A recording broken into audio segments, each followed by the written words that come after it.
ค่าเดียวนี่ว่า10,000นี่อย่างข้างในมันฝรั่ง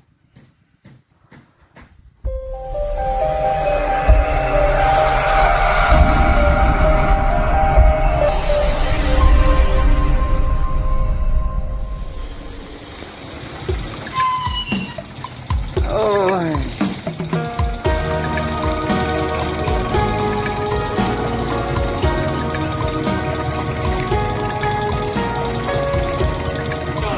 กระบาลเก่งวะกบอีบีขึ้นเมื่อมาแล้วป่ะล่ะ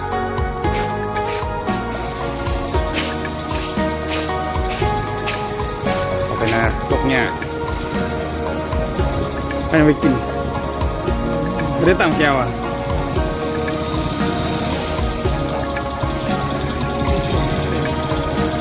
คุยแต่บ้านมีนะบ้านเป็นเนาะตกเนี่ยเอาเนี่ย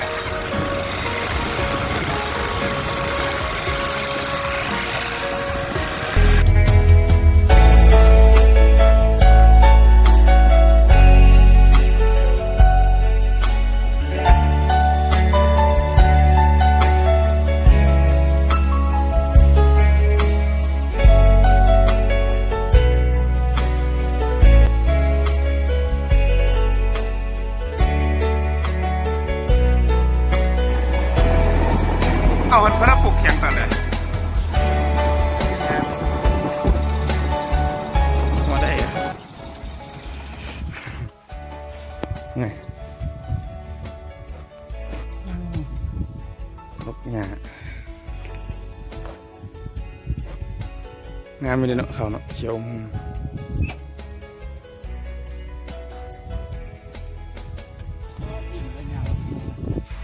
นี่แหละ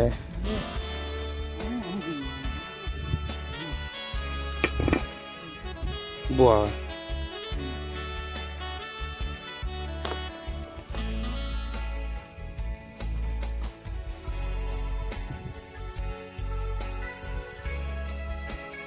กินหมักต้องเดี๋ยวกันวันเสาร์อยากนอน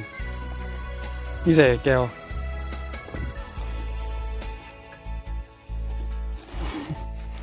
แก้วอย่างก็แดงกินใส่อะไร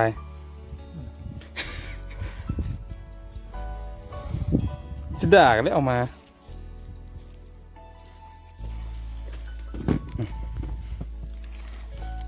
ซิมดู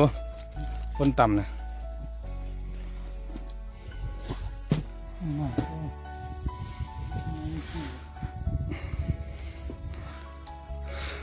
โอ้เสียบนี่มันถึงเสียบ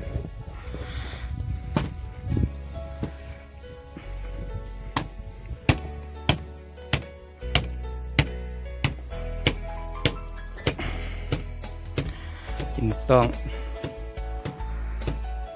ทุบแบบนี้แห้งเลยเด้เพียนยังมากันเมื่อยคืนนี้โอ้ว่าดิกินดีใส่ยี่ห้อแหละ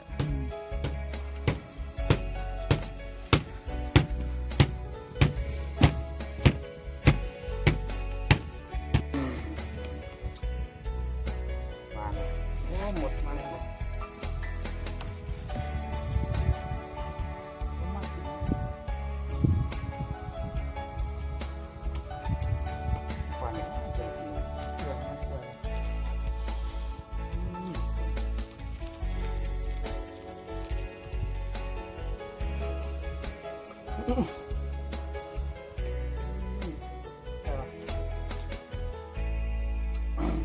รับ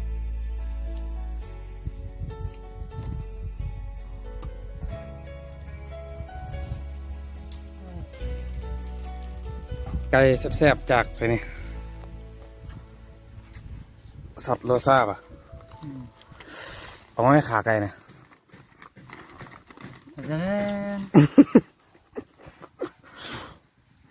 ค่าเดียวนี่ว่า10,000นี่อย่างข้างในมันฝรั่ง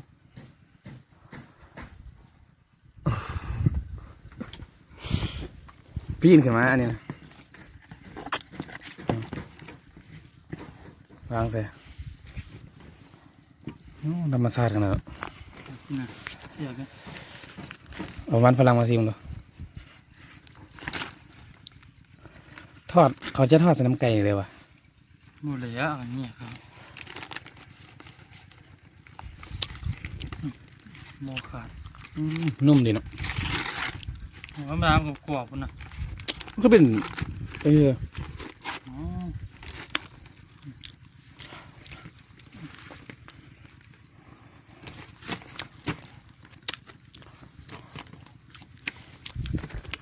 ซอสโลชาเมียนมะเขือเทศ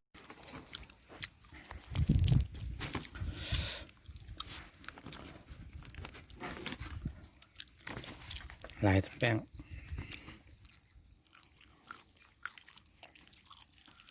ขึ้นนิดหน่อย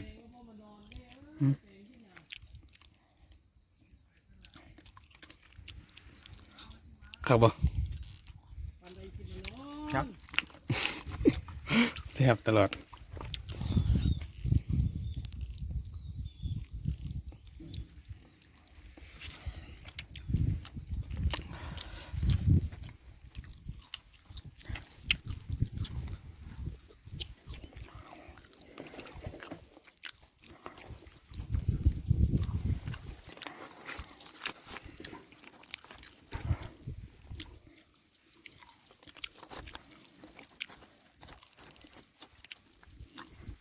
เป็นนุ่มอยู่เลยนะตอนนี้ซีนมัน เพราะมันแซ่บ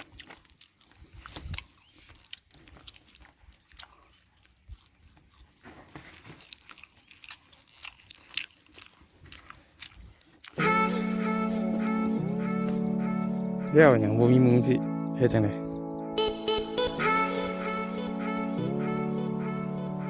เด้เจ็บลูกเอาไหมอย่างน้อย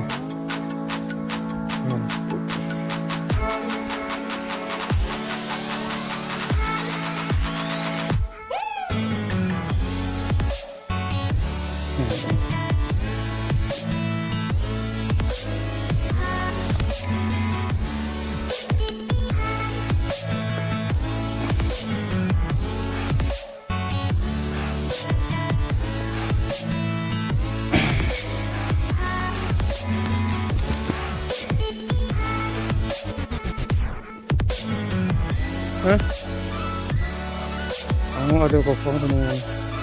เอาเดี๋ยวกบฟ้องธนู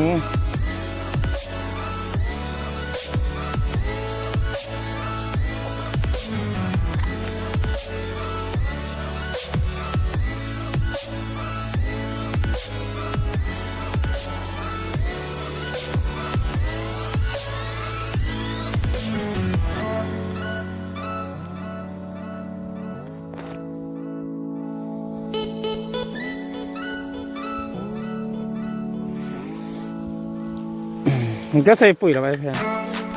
ของเจ้าน่ะใส่ปุ๋ยแล้ว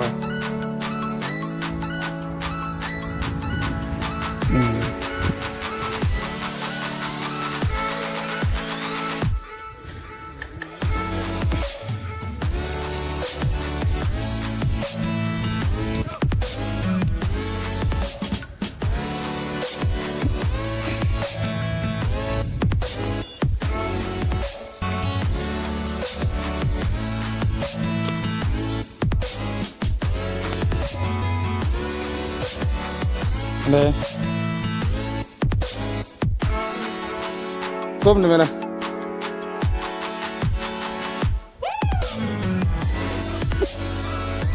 ฮอนตลก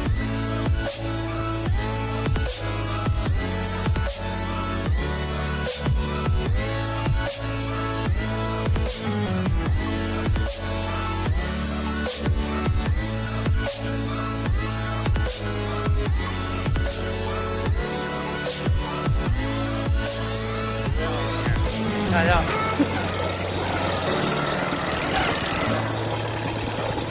ไอ้บักต้อมันกินอะไรกันเคยทานเลยกลับบ้านครับ ก่อน บ้านพอดีหนุ่มงานแล้ว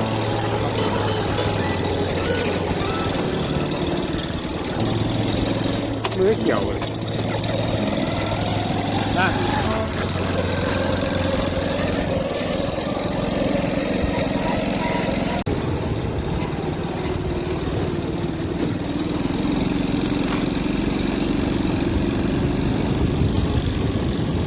เกิดแรงแรงหนองคาตกลงอย่างนั้น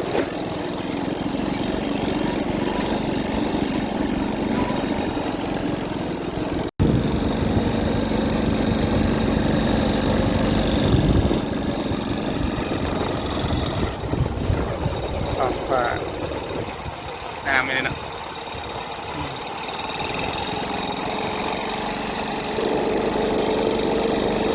กลับบ้าน